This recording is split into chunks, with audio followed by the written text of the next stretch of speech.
The Retirement Cafe podcast. Rock your retirement planning in 2022.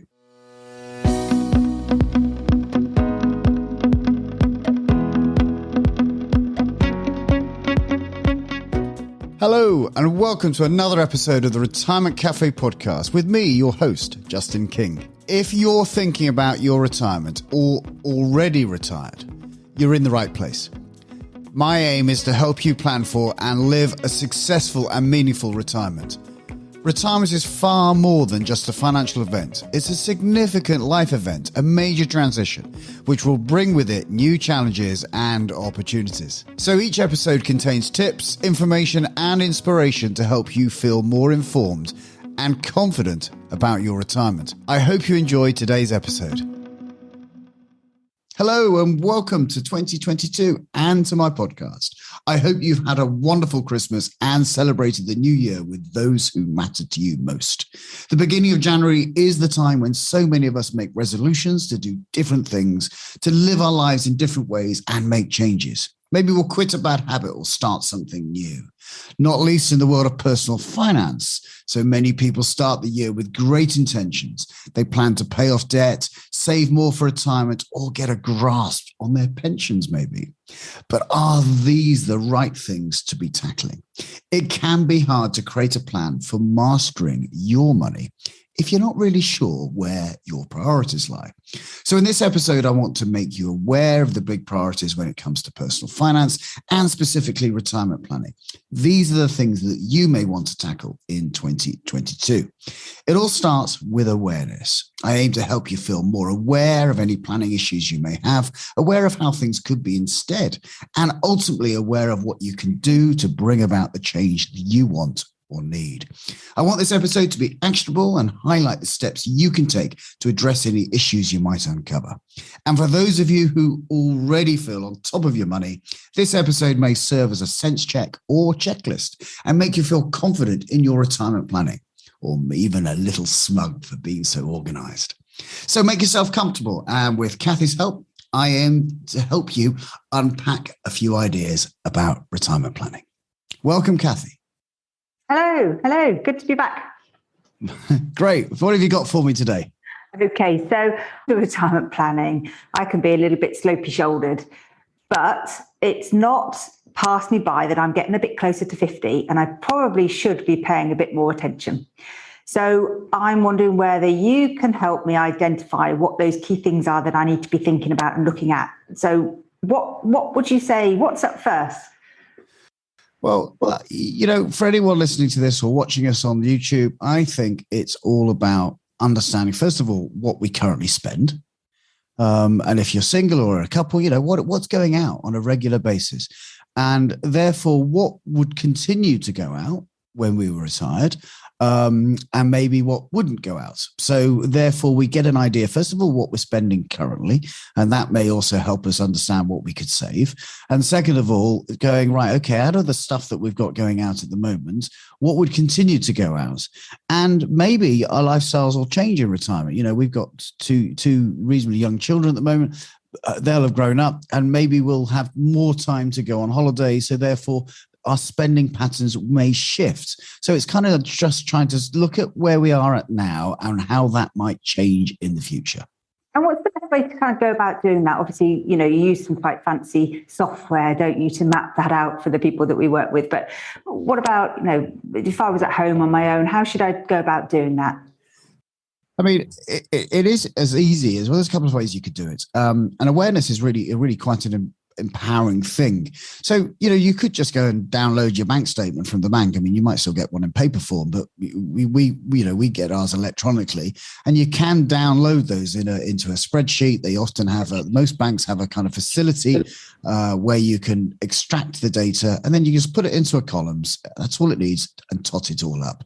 And then you can go through it and maybe you can categorize it and go, okay, well, that's a discretionary spend. That's just kind of fun to do, or those are the key things that we need to know that you're going to have to pay the gas man, the electricity company, the boiler service, all those types of things you're going to continue to have to pay for now and in the future. The only point you're going to get out of paying that is when you're dead. Great. Nice cheery topic. Brilliant. Okay, so we've got an idea of spending now and in the future. So that's great. So that's just setting aside a bit of time, really, isn't it, to do that exercise? What next? Well, then you need to kind of look at, okay, so what have I acquired? What have I acquired so far? Have I got some pension savings and maybe some ISA savings? Have I got savings anywhere? It doesn't matter where they are, I don't care. But what have you saved so far? That might be in some old occupational pension schemes. It might have some defined benefit schemes. You might have some pensions from previous employers. Often we get people coming to us with, 12, 14 different pensions and going, got all this stuff, this is a bit confusing. So trying to work out where stuff is, first of all, and knowing that you've got all the statements kind of in place and you know what they're worth is really key.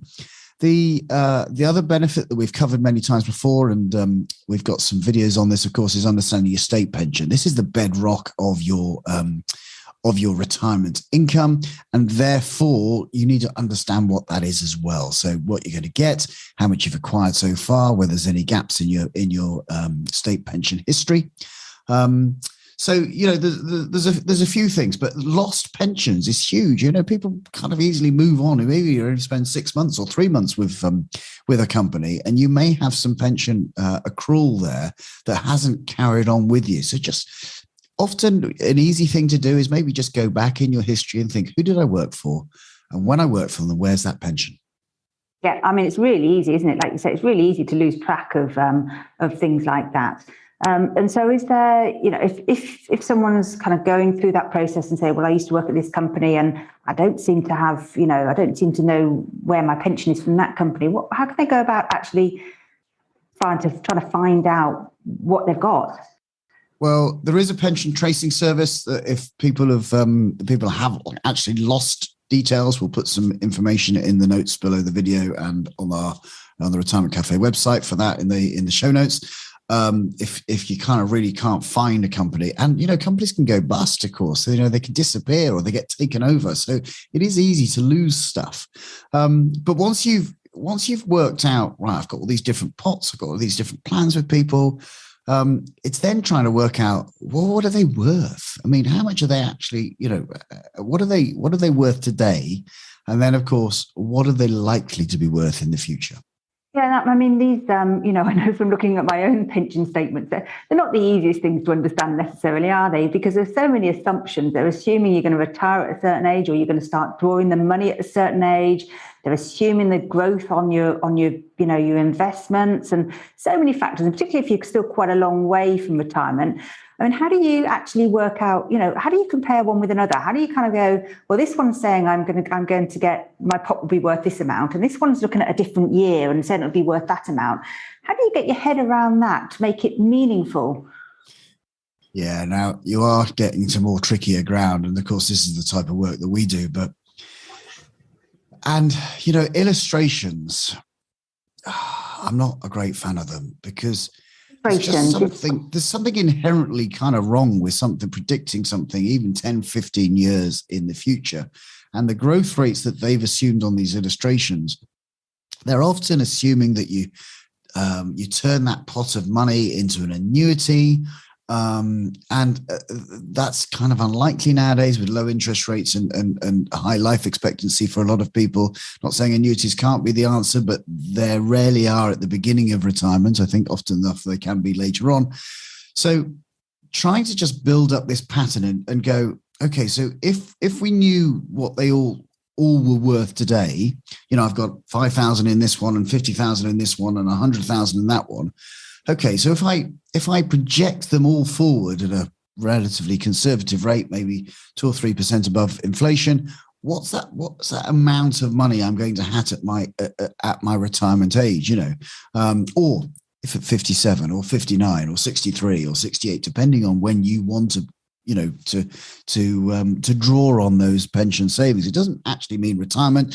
A lot of people we know is work part-time during their retirement. They work as consultants or they do different things. So it's just trying to work out what level of money will you have at different points of that later life, and trying to put a growth rate probably across all of them to say, look, they're all going to be a similar amount. It leads us on to the next thing, of course, which is if you've got money, if you've got some, let's say you've got a pension pot and there's £50,000 in that, and let's say they were both you had two pension pots, A and B, and A's got 50,000 in, and you can get it at 65, and B's got it, and that's projected to give you some money at 65 as well. So you might think, well, okay, well they're going to give us the same amount, and that would be a fair comment. But of course, what you've got to do is look underneath the hood and go, okay, well, actually, where are they invested? Because one might be in a really safety first kind of deposit fund, bond fund, etc., giving you a really cautious investment approach. And I remember that you may have chosen that investment approach, or it may have been chosen for you by your employer at the time. Or the default fund maybe that could have been chosen 20 odd years ago, and then you may have the other pot which you've gone, I've got when you made some decisions around that pot, and you understood investing a little bit better at that point because you weren't 22, that you were 42, and you invested that one in the great companies of the world, in the world stock markets, and you might say, well, okay, well, they're both likely to produce the same amount of return. Well, of course they're not, because they're actually invested in a different way and different places. So your expected return is going to be different. Your pet topic, isn't it? It's one of your pet topics. One of your topics you're really passionate about helping people understand. So tell me a little bit more about that. What should people do about that now? Then take your 42-year-old, or your 42-year-old is now 52. And they're looking at these two different, pensions. What should they be doing to kind of firstly understand where they're invested, and secondly, maybe do something about that, so that does impact the return they will have in the future when they do want to retire? So I'm a big fan of investing in equities. Our clients have a well-diversified portfolio across the great companies of the world, whose purpose in the world is basically to produce profits. And by being an equity holder, being a shareholder in those companies, you will get a benefit from being in those companies. As their earnings grow, you get a dividend, and the capital appreciation of those companies grow as well. So that's, and if you think if you're 42 or getting closer to 50, you've possibly got 30 odd years of retirement future, 40 odd years of retirement future ahead of you. In my book, the only place to be investing at that point is equities. Though lots of the kind of risk assessments and the fund choices that are available to people, especially in workplace pensions, they guide you through some kind of daft risk assessment, which basically then comes out, you come out as a balanced investor or a cautious investor or a medium risk investor or whatever those things are. But actually, if you became a bit educated to look at what the returns of those types of funds have done historically, comparable to a global equity portfolio over the long term, you'd look at the two things and you'd just go, well, it's just obvious where I should be investing. But therefore you either need to do some learning around this subject to kind of really enhance your understanding of where am I investing? What are these people doing with my money? And what's my chance of success here? Or you defer that and you kind of go, you go and see an advisor like myself and say, look, based on what I've got at the moment, what's the likely return that I'm going to get off this bag of pensions or massive different pensions and savings pots that I've got. But I think learning to get educated, and maybe that's with the benefit of an advisor or just yourself, then you can start to understand, right, this is what I should get. This is what the return that I deserve for the investments that I'm making. Yeah. Okay. And then presumably, people can contact their pension providers and make a change to the funds that they're invested in. They can. Yeah. And the problem is with providers that they're, they've all got they've got some of the funds, I know that we've got some clients who've got ex-pensions with Scottish Widows and Standard Life, who are now called Aberdeen. And they've got so many funds available. I mean, thousands of darn funds available that it's so difficult for an investor to kind of make a decision and make a choice and understand what they're really doing with the money. I mean, it comes back to my analogy again, the kind of the Sainsbury's wine aisle. I go and get faced with thousands and thousands and thousands of different bottles of wine on a Friday night that I can buy. And if I don't really know, I'm not a wine connoisseur, how do I know which one to do or which one's going to serve me best? The beauty about buying a bad bottle of wine on a Friday night, it's a £6 or £10 or £20 mistake. The mistake that you may be making with a significant amount of your pension savings is just huge, because even if you think you're not making a decision today, you are. Because not making a decision means you are making a decision. It's so worthwhile. Make 2022 the year that you look at your pension and go, right, I'm either going to understand this myself, or if I want to fast track this, I'm going to go and get a coach. I'm going to get a good advisor who can explain this stuff to me and give me some guidance of which choice I should make. It's like taking the sommelier to the wine aisle, going, I'm having roast beef tonight. What shall I drink with it? Brilliant. Okay, good stuff. All right. So I've looked at my funds. I've looked where I'm invested. What else do I need to do? Okay, so we've now got a number of things, haven't we? We understand what we need in retirement. This is the income we need. Remember, it's not about a capital sum. It's the income we need in retirement.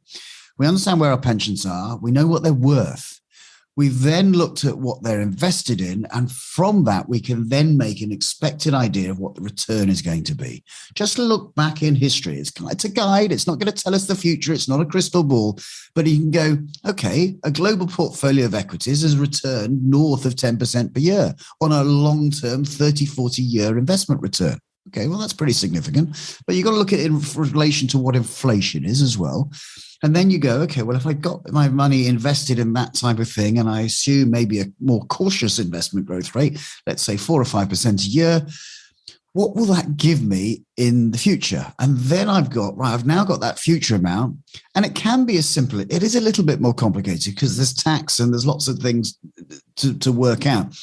But sometimes I break it down to a client and I say, look, let's just look at it. We've got lots of complicated calculations going on through retirement and state pensions coming in here and another pension coming in there. And that's got a guaranteed benefit and that's got spouses benefits and that one's index linked. And, there's a lot of complications going on.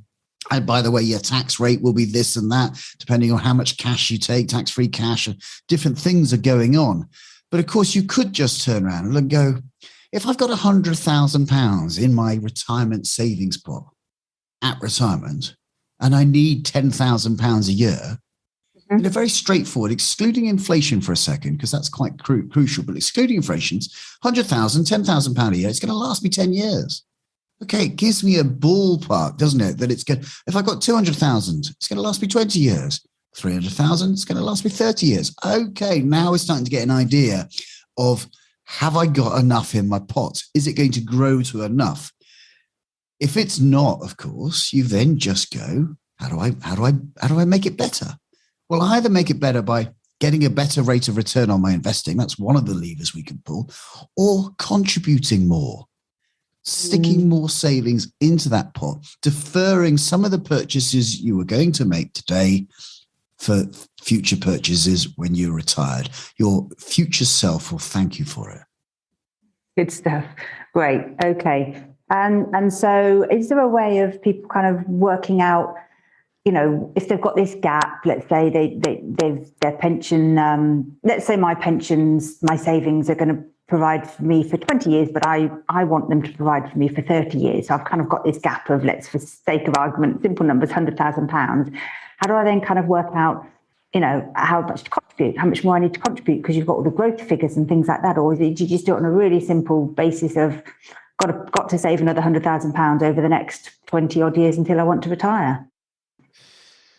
Yeah. So the first barrier we've got to overcome, of course, is this inflation figure. And we've got kind of inflation, hitting nearly 4% now, which really means, if you need £100 today to spend, you need £104 next year.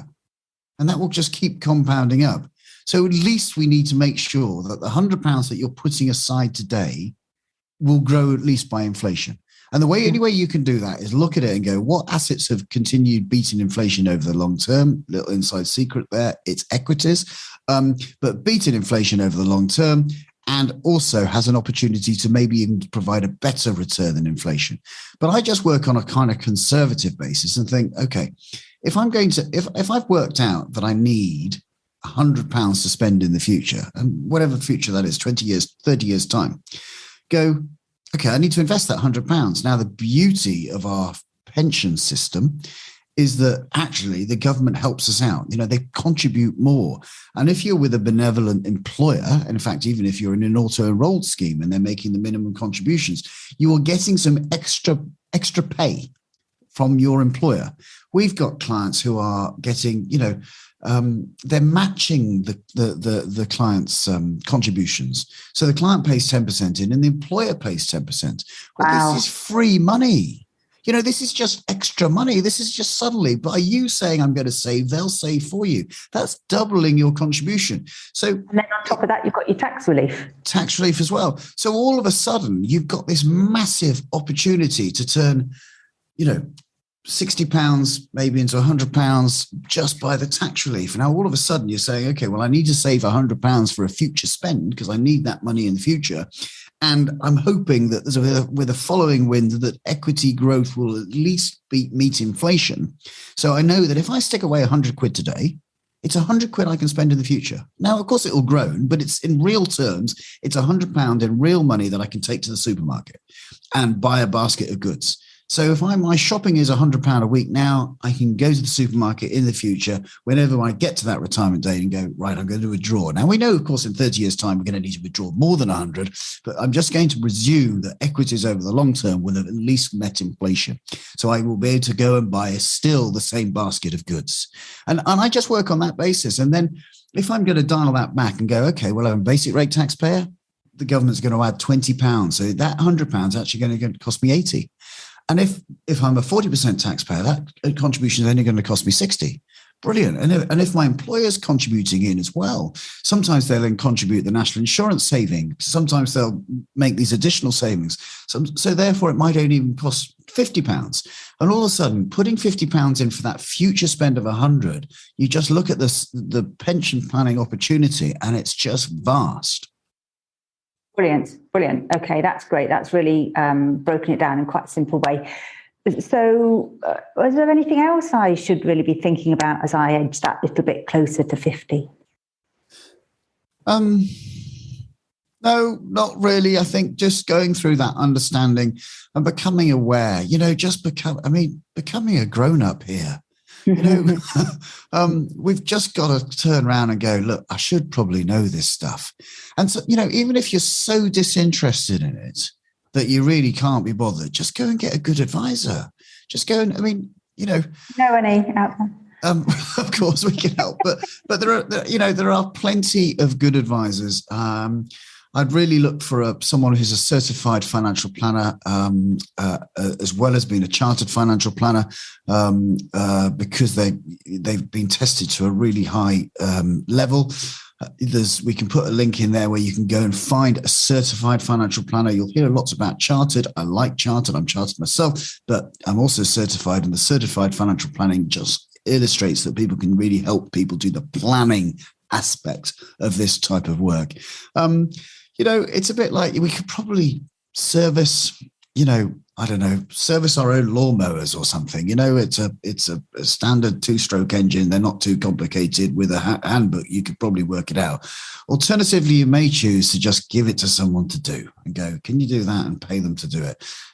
Do the same with your planning exercise.